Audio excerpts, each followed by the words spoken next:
So today's dinner selection is going to be some baked chicken. So I just have some bone-in thighs and some legs. I'm gonna bake them in the oven and hopefully be able to get them really crispy by baking them on high for a shorter period of time. I'm going to show you guys how I'm seasoning those up today. Then I'm going to try risotto as our starch dish, and obviously just some roasted vegetables for the rest of the family. Because there's some broccoli in there, I'm gonna have some green beans that I'm gonna saute. The ones that I got at Aldi, I'm gonna do those on the stove. So that's gonna be dinner. Let's go ahead and get this thing started because I'm a little late already. Hopefully, we'll be eating by 6 p.m. So we're going to start with the chicken first because going into this, I really thought this was going to take the longest. That's another topic we'll get to here in just a minute, but we're going to go ahead and season it. So my chicken is skin side down first, and I'm seasoning it with salt, black pepper, garlic powder, and paprika. Now I'm using kosher salt, but you can substitute with table salt or sea salt, whichever one you have on hand. Just adjust accordingly because they don't season the same, meaning you might have to use less with one of those salts than you would with another. Now with your other seasonings, you can go as light or as heavy as you want because there's no salt there. So I like to hit it really heavy with the garlic powder, and then when it came to the paprika, I have regular and smoked. So I just basically went down the middle, half smoked and half regular. Now, after you have, put as much seasoning in on the one side, you want to go ahead and flip it over to the next to do the same thing. And also, I did forget, I used a no salt seasoning. That is optional. So if you do not have like a substitute seasoning like a Mrs. Dash, or this one is one I get from Costco and I use a lot. If you do not have those, don't worry. It isn't necessary. You can just leave it out if you want to. So right here, I'm just doing the same thing. I'm gonna leave it here so you guys can really see how much I'm putting on. But again, this is done to your liking. You can put as little or as much of this seasoning as you would like on your chicken.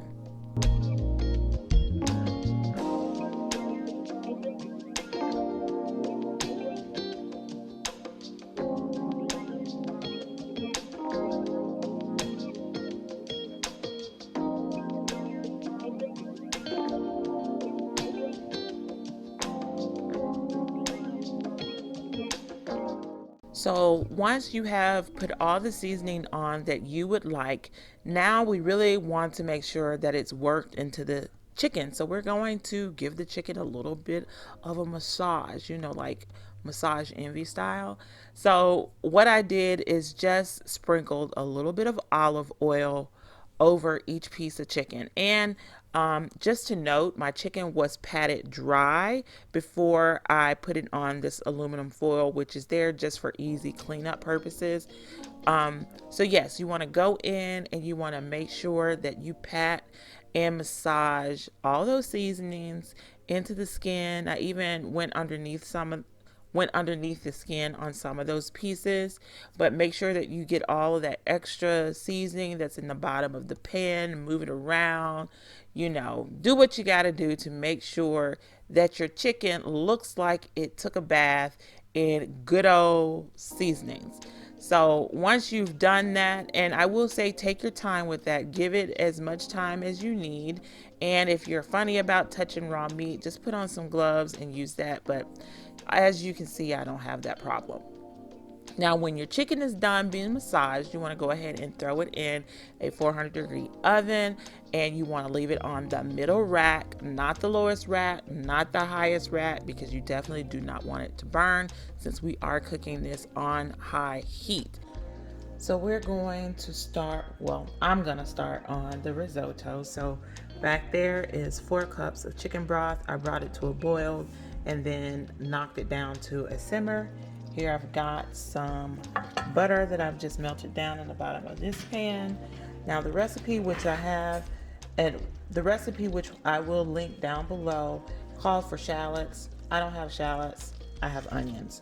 So I'm just going to put as many onions as I want in, and then I'm going to also throw in a couple teaspoons of minced garlic. The recipe calls for fresh, but I have fresh, I just don't feel like cutting the fresh up. So we're gonna let these cook until they're translucent. Then we're going to add our risotto rice in and cook it for about 3 to 5 minutes. Now you want to add 1.5 cups of risotto rice. And for the life of me, I just cannot pronounce it. But it's a little short, round, oval looking rice. Sorry, my English is bad today. But you want to basically toast this for, the recipe says 3 to 5 minutes. I did mine for 5 minutes, and this is what it looked like. Be careful, guys, because if you don't sit there and you do not toss it like this, it will burn really, really easy due to the starches. Next, you want to add the dry wine, and I just bought mine at Aldi. It was really, really cheap, but you're going to add that cup, and you want it to basically come to a boil.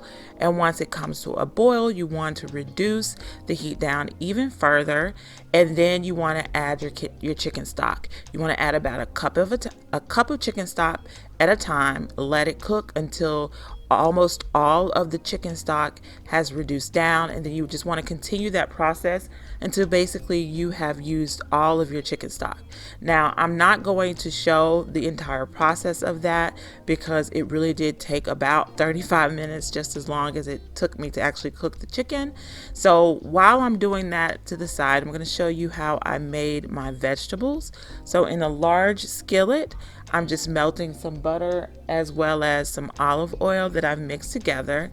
And then I really do enjoy this green bean and carrot medley that I get at Aldi. Like I've said in previous videos or on my Instagram, I can't remember. I cannot eat a lot of vegetables right now because my baby has an issue with colic, so I'm really limited to just green beans and spinach. So what I've done is I'm just sauteing them basically on the top of the stove with garlic, salt, and black pepper, and I just basically cook this. I'll cover it and cook it until basically the carrots are tender. So as soon as I can put a fork all the way through the carrot, then I turn it off, and that is my vegetable. So that is a simple side dish, and that is what I have done here. Now, while the vegetables are finishing cooking, we're going to go ahead and finish up the risotto.